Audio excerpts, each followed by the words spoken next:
All right, got another good topic for you this week. A hot button topic. Obedience. Ooh, fun. Right. It's a good. Yeah, I mean, I think what we want to make sure we do is that we can be vulnerable in uncomfortable conversations.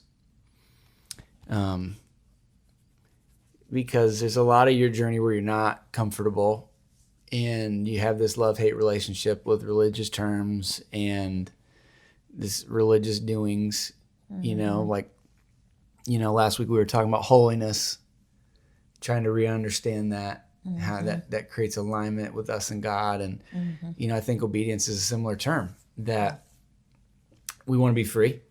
For freedom, for liberty, Christ set us free. Galatians, Christ is offering freedom.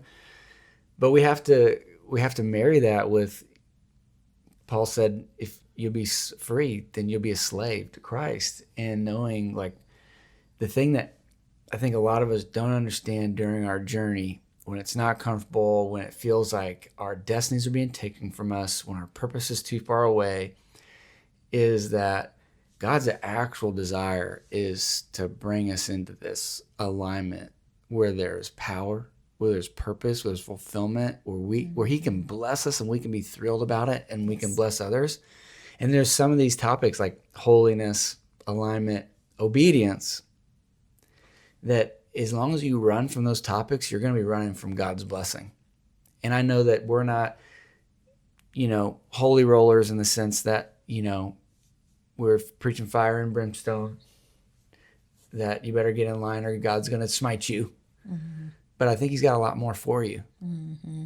And really, when we have this greater conversation of the wilderness, I mean, people are finding us because they're in a wilderness place in their life that they don't like. And it seems like the more they follow God, the worse their life gets. Yeah. And they're trying to figure out, like, what is going on? Is this just His way? Or is there something more? Is He punishing me? But I'm trying to juxtapose this or combine this with this thought that maybe I need to just submit and surrender all of my wants and desires to Him and be a nobody and poor and miserable in my life, versus I feel like He made a promise to me. I feel like I was created for a purpose. Mm-hmm. Something greater. Something greater, but I'm not seeing it yet. Why not? Mm-hmm. And so I think obedience is an important conversation to have. Yeah. Because it could be the door that's closed in front of you because you're not obedient. There's something that you're missing. Yeah. And let's just talk about, like, generally and then personally, why obedience is hard. Mm-hmm. I think before you know who God is and before you know Him as a good Father, and you're still kind of stuck in that religious mindset, you're kind of doing things because the Bible says to, or people in your church tell you to, but not because you understand why they benefit you. That's it. And not because you understand who He fully is and why He's put these things in place and that they are for our benefit. Like if you're a child and your parents are really strict and rigid and they never explain why, and they don't really reward you, and they, there's just rules that you have to follow. Like I grew up in a household that was somewhat like that. So I didn't like the word obedient. I was disobedient. I had a hatred of authority. I did not trust my mom, especially, that she had my best interest in mind. So when she Why not? Well, because when things would hit the fan, she would turn the blame on me. She would, just all kinds of just dysfunction. And so I didn't trust her as being a good mother. And so when she would talk about God, she had that same kind of mentality of Him, that He is this God who's going to come down and smite you, if you do wrong. And if I did wrong, she would literally whip us excessively, to the point of abuse. And so she loved the spare the rod, spoil the child kind of verses, and they're in there and they're important. But all of that is to say, He is so much more when you have a relationship with Him. And even though we don't fully understand the why of everything He asks us to do, usually when we look back, we're like, oh, thank God He had me do that or go through that, and you see His goodness in it after the fact. Yeah. That's it. Obedience is hard when you are just thinking about your current circumstance. Obedience is completely changed when you have been the beneficiary of God's grace and love and miracle provision. And you can be like, holy moly, I had no idea that he was doing all that for me. And as long and because I said yes, this stuff happened so perfectly. And then you look back and realize, oh my gosh, if I wouldn't have said yes, right, it couldn't have happened because he was up to our good. And it's like everything falls into line with the Bible and this blessed life that God wants to have when we understand that he loves us and he's loving. That's the and he context. wants so good things, for us. And I don't think it's that he's withholding anymore. My theology is moving towards, I don't really believe that God withholds from us. I believe that we've walked away from him. I think that the Bible says that how did he not spare his only son? How will he not give us all things? I think the problem isn't in his giving, it's in our receiving. And so the things that we think we want or that we do want and he's promised and we don't have, it's not that he hasn't given it, it's the fact that we don't even know how to receive because we haven't connected obedience with this good thing that he wants for us. We just think obedient, I got to stop playing outside. I got to stop playing video games. You think as a kid. I got to stop sinning, which he equips us to stop these things. It's not like it's all in our strength to do it.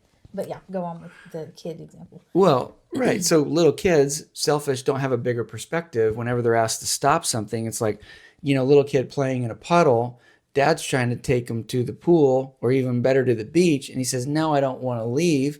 Get in your car. No, get in the car. No, get in the car. And I was like, if only you knew what I was trying to do on your behalf. When I asked you to come with me, you jump up and run because Dad said, let's go. If I like this, I must like where we're going even better. Yeah. Our pastor likes to say, we don't so much know what we like, but we like what we know because we like the familiar, even though it might be ill-fitting or not everything we want it to be. It's like, well, at least I know what to expect here. And so obedience is like a lot of times being called away from somewhere, like Correct. Abraham, you're called out, you're called away from everything that's familiar. And so you're like uncomfortable with that because even though I don't love this circumstance, at least I know it.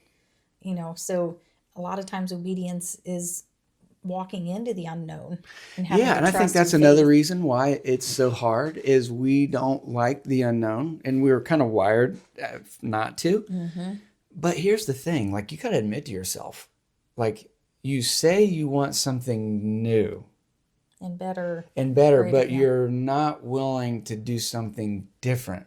And that's the hard thing about obedience is you have to stop what you're doing and do something different. And you don't know how the end, whether it will result in a good thing or not. Yet you just said you wanted something different. If you were doing the right thing, you'd have something different already. Yeah. Right? And I think it can be paralyzing sometimes, especially as a new believer and you're really kind of learning how the Holy Spirit works and following him. We can be paralyzed because we're like, well, I'm not sure what the right thing to do is, or I'm not even sure what I'm supposed to be doing. But a good touchstone to always go back to is just the Word of God. Like, what does he say to do? What are his commandments?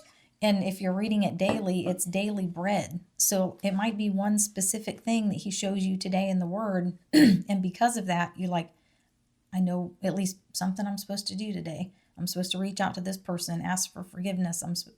Whatever it is, he leads us and guides us perfectly. But you can always go back to the Word if you're wondering, like, what am I supposed to be doing? What am I supposed to be obedient to?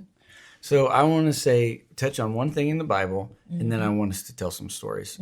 So 1 Samuel 15, Saul's king. He's the first king of Israel. He's a good-looking, handsome king, but he's not prepared for the job.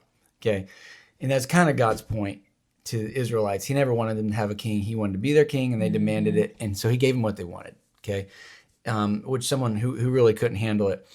And so he's given these orders to go into battle, and when they win, to destroy the army and all these things, and then to make completely and also army. To have a sacrifice. Well, Saul doesn't destroy all the goods. He keeps some of the stuff for his people and for himself. And Samuel the prophet, who speaks on behalf of God, said, "What did you do? You didn't do what I asked you to do." And Samuel says to him, irregardless of the story, the point Samuel making is obedience is greater than sacrifice. And I think that's the reminder of so many of us. We give ourselves the excuse not to be obedient because we think, well, I'm sacrificing for God. Mm-hmm. And we don't understand God's heart. Said it's not the sacrifice I want. Because that's not really your heart necessarily. It's your obedience. It's your will. It's Obedience to know that first. that Because he might call you to sacrifice something too, but obedience first. Because what if you're sacrificing the wrong thing or you're moving the wrong direction?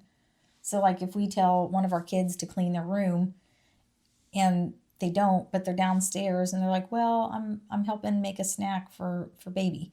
It's like, okay, but I asked you to clean your room and you didn't do that. And that was the first step. Right. And the reason is because we have family coming over or company coming over and they're going to be up there or whatever. So it's like, we don't always understand the order that God is up to either. But so step one is be obedient to the thing that he's told you to do here and now.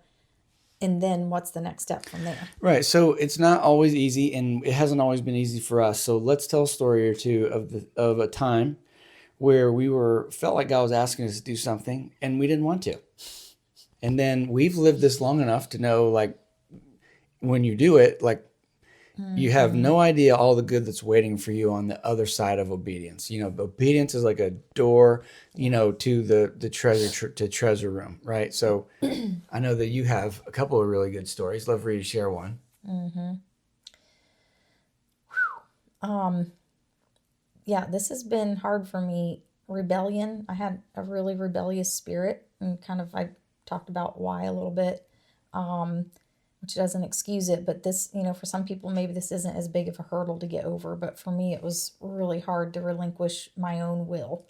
And that's just part of the process. But a big thing that happened for me, probably the most recent one, it didn't start out recent. It was like a decade in the making, but I was only obedient toward the end of that decade. A decade of disobedience to the Lord. After we had our second child, I had a really vivid dream that I was giving birth to a baby naturally.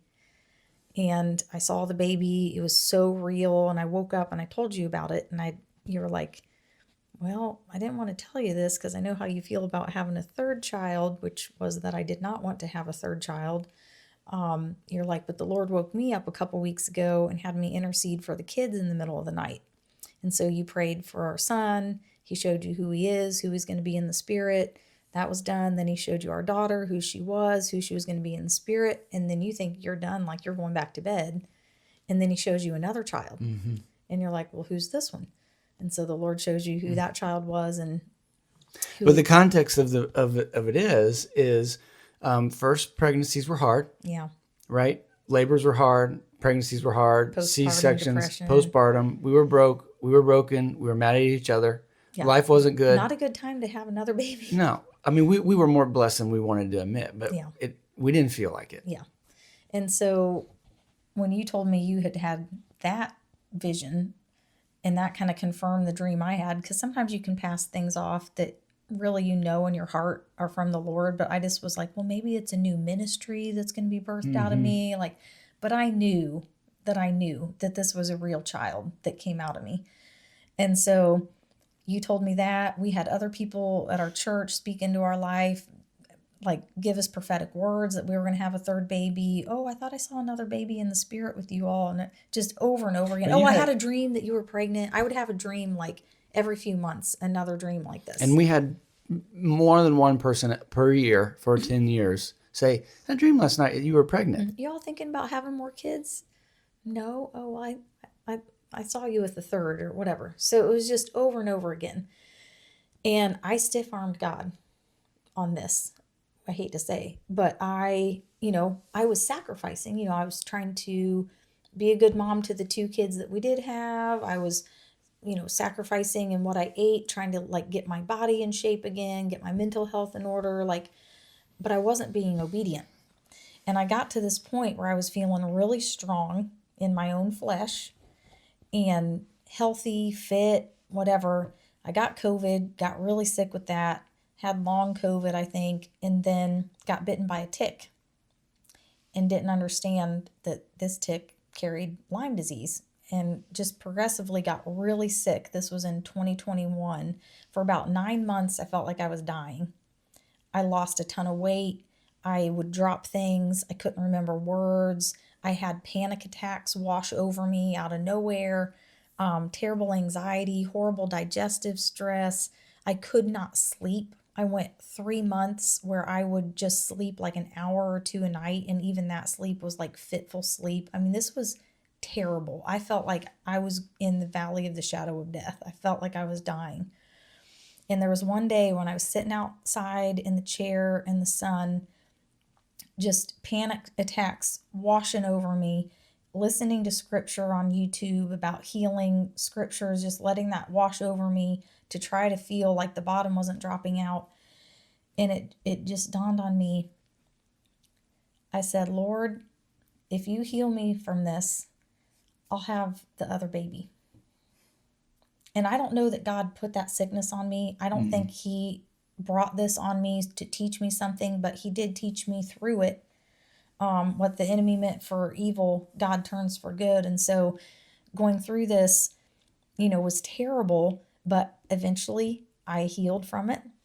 I got stronger, and I got to the point, we did a Daniel fast at the beginning of that next year, and I felt really good. And I had another dream. And in the dream, my mom, who has since passed, and my dad were both in the dream. And my mom looked over at me in the dream and she said, Hopi, it's time to have that baby. And then our worship pastor at church came over for a Daniel fast dinner. I was like, sorry, it's like some lentils, but this is what we got tonight. And he came over and he said, I have a word from the Lord for you guys, that it's time for you to expand your family to have the third child. I was like, well, that makes sense, because the Lord just showed me that in a dream. And we conceived within that month. And it was the easiest of all 3 pregnancies. We had a home birth after having 2 C-sections. The Lord showed me, I built my faith for the fact that my body could do that, and got strong and confident. And we had a home birth, which was absolutely miraculous. Could not have gone better. No complications. Glorious. We had this precious baby girl who, she in and of herself is the blessing. I mean, she is amazing. And here, I didn't want to have another child. And now I can't imagine not having that child. And not only is she a blessing in and of herself, but just that step of obedience of having her opened up doors in our life that seemed to have been closed for like a decade. Like, we went from having a huge community, lots of friends, always doing something socially with friends and other families, to just like no friends, feeling very isolated in a new place, could not seem to make a friend. Like, nothing, didn't connect with people, just couldn't find our people. But we were in that hidden place together, and the Lord was doing a work in us so he could do a work through us. But with this birth of this third child, I went to this postpartum moms group. Some of the women there were part of a moms group at their church. They invited me to that. It was amazing. All these like spirit-filled mamas going after it in the Lord. And you were here we are, you're 42 or 43 at the time, 43. thinking, what am I going to have in common with 20-year-old women having their first child? Right. We hadn't considered there were women in their 30s and 40s having children. Right. And so they're our age. Yep. With similar age kids. Yeah. Well, a little younger than us, but yes.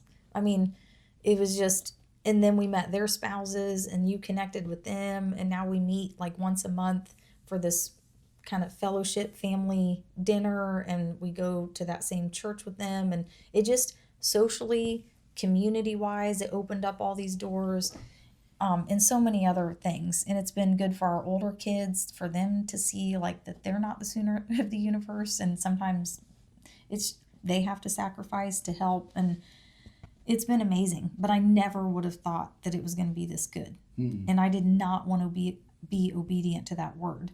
And when I did, I got to this place of weakness. He showed himself strong, and it's all been for our benefit and for our family's benefit. And I feel like in this child, she's amazing, for the world's benefit because she's just a bright light. So Yeah. you never know what's behind that step. You really don't. And in the moment that you get the instruction, you just think, oh man, I don't want to do that. Oh man, that's going to disrupt what I'm doing. Right.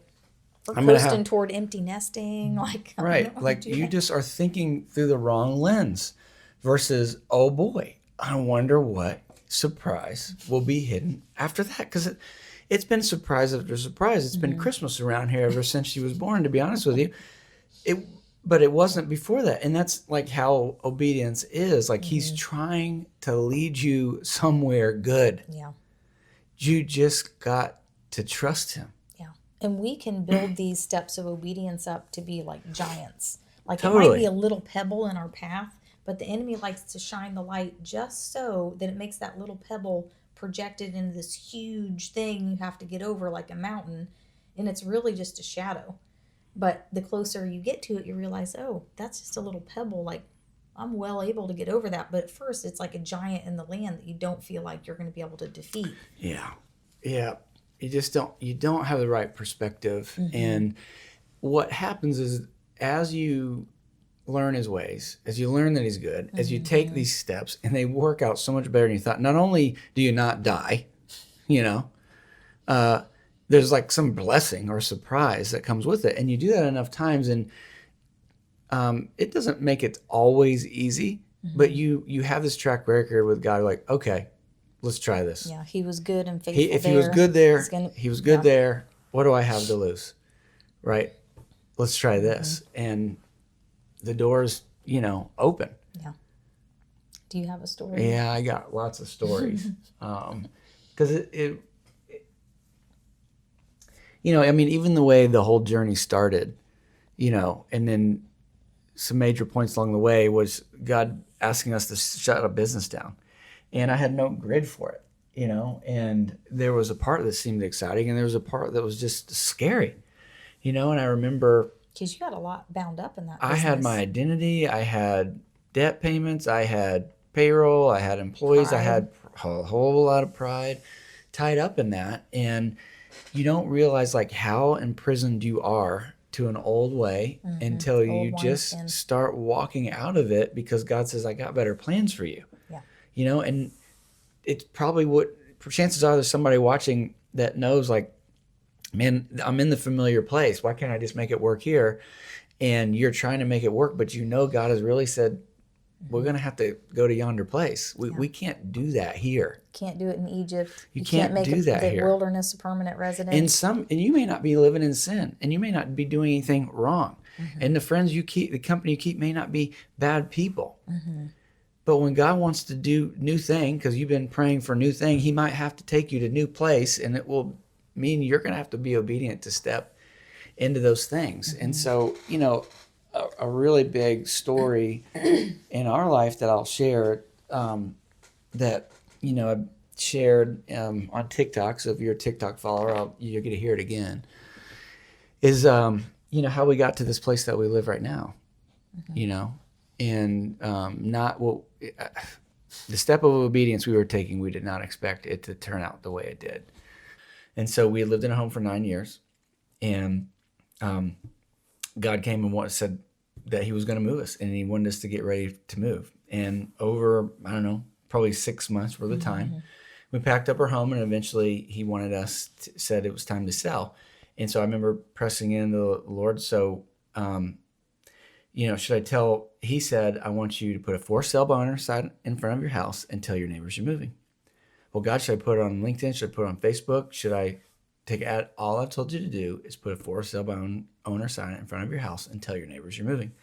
We put the for sale by owner sign in front of our house at about 11 o'clock at night. And the next morning we find out that your mom had died. And so we went to Indiana for a week for her funeral and all that. And when we came back, finances weren't great. We were lucky that they hadn't foreclosed on us. We had one working vehicle.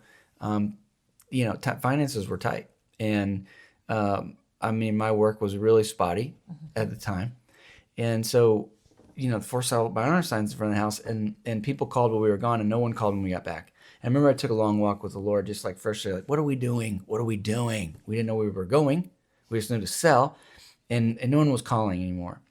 And when I got back, I just had the peace. It's like I wrestled with God long enough that I'd given up, fussing about it. And 30 minutes later, I get a phone call. And a guy says, hey, I'm a realtor. I've got a client in town today only. They want to see your house. Can they see it? Yes.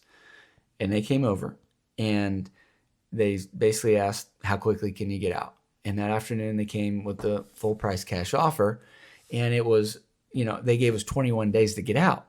Well, thank God we had been packing for 6 months of obedience, because there's no way we would have got it all done. They needed us out because they were buying it for a rental for students who were going to need to be moving in. Yeah. So here we are this whole time feeling crazy, because if you came into my house in March, it looked like we were going to be moving out that weekend, but we were continuing to do that for months on end. Mm-hmm. And with being able to say, we don't know where we're moving. We don't know really what we're doing. This is what God said to do. And then the cash offer came in $30,000 over what a realtor told us to ask for it. And so here we are. We're not rich, but we're sitting on a little bit of money. And we have this God who told us exactly what to do on how to sell the house. Will talk to me about anything but where we're going to go live. Because once you sell your house, you got to go somewhere. And so I remember we put stuff in storage. My dad lived in a nearish by town, and we had a couple trips planned, and we basically spent the month of September on the road. Remember, right? Mm-hmm. So we spend the month of September on the road, and I'm just assuming he's going to speak to us. When we get back, we'll know. Surely. We're going to know where we're going to go. Are we buying? Are we renting? It doesn't matter where we're going, right? Nothing. And so we get back, and I remember I sit down with my dad. It's October 1st of 2015. And I realized I've got to ask him if we can stay indefinitely. And it's interesting because we had the money to go rent somewhere, but it was like someone had taken all logic out of my brain. I was like, I've been so trained on how to just follow the steps that God had told me to do that I was paralyzed to do anything but that. And he hadn't told me anything else to do.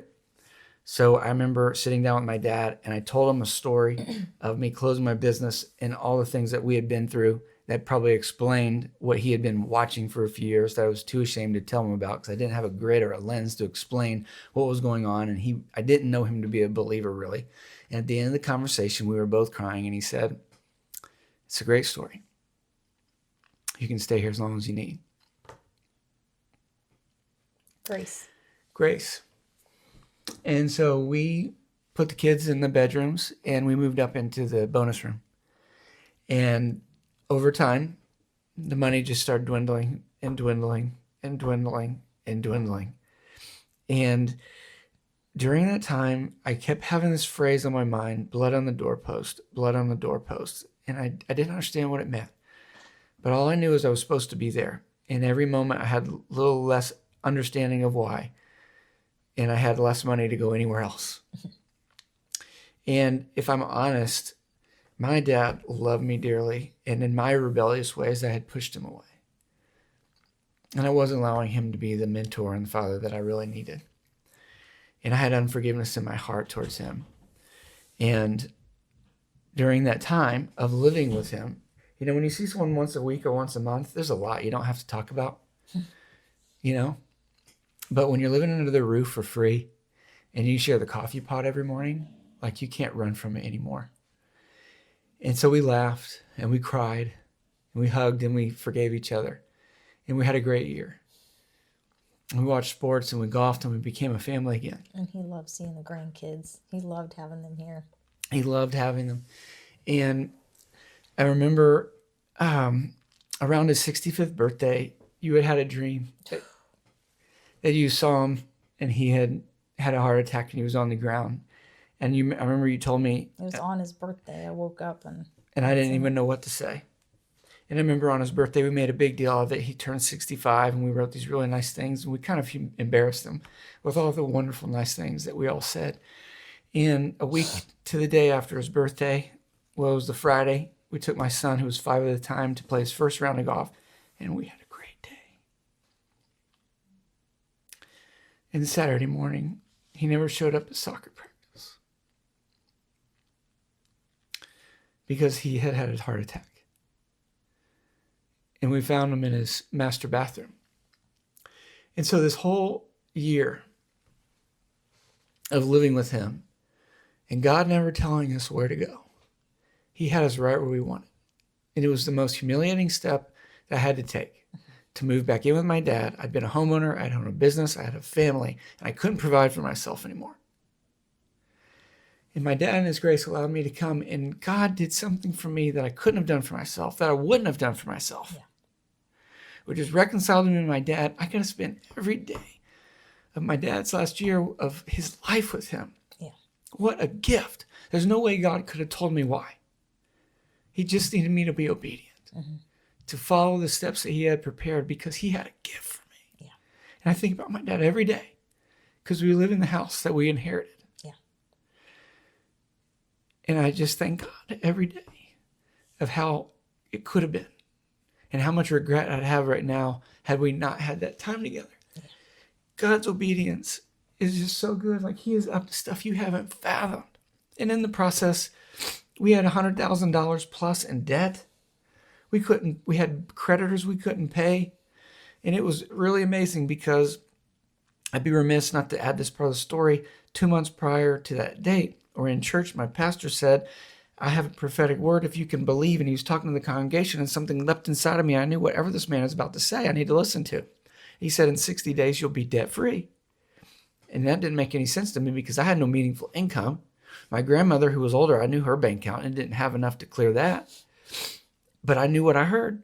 And so we went and we wrote down every debt. I called all the creditors. I got the updated balances. I got their addresses and I had their phone numbers because somehow or another we were going to be debt free. And the bittersweet thing is, and on the 57th day, we were.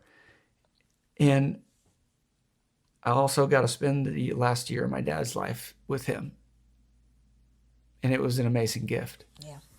What does God have for you? What's he have for these folks that maybe is just standing right on the other side of obedience? Mm-hmm. And the giant you face is not greater than the blessing that you're going to reap by taking that step. It's just, yes, the giant you face is nothing compared to God. And you see I think sometimes obedience, it feels like a death because humiliation feels like death, you know. I mean, our worst fear in the country is public speaking, and really it's just because we won't be humiliated or embarrassed. And so we're thinking we are going to die, and in a way you are. Dying to self. You're going to die to self. But if you do, you'll be reborn. Yeah. In something so much better. Because here we are, we live in a nicer house, in a nicer town, without the same stress and worry. We've become new people because we said yes, because he said, hey, follow me. Yeah. I've got a great future for you. Yeah. And we're richer on the inside because we know him now as Jehovah Jireh. You know, we know him in these ways that we never could have known him had we not taken those steps of obedience. You never know what God may want to do in your life. And I hope that these stories, and we could tell plenty more, and we will tell plenty more, but I hope these 2 stories kind of give you the courage you need to take that next step. Yeah. You can see what God has for you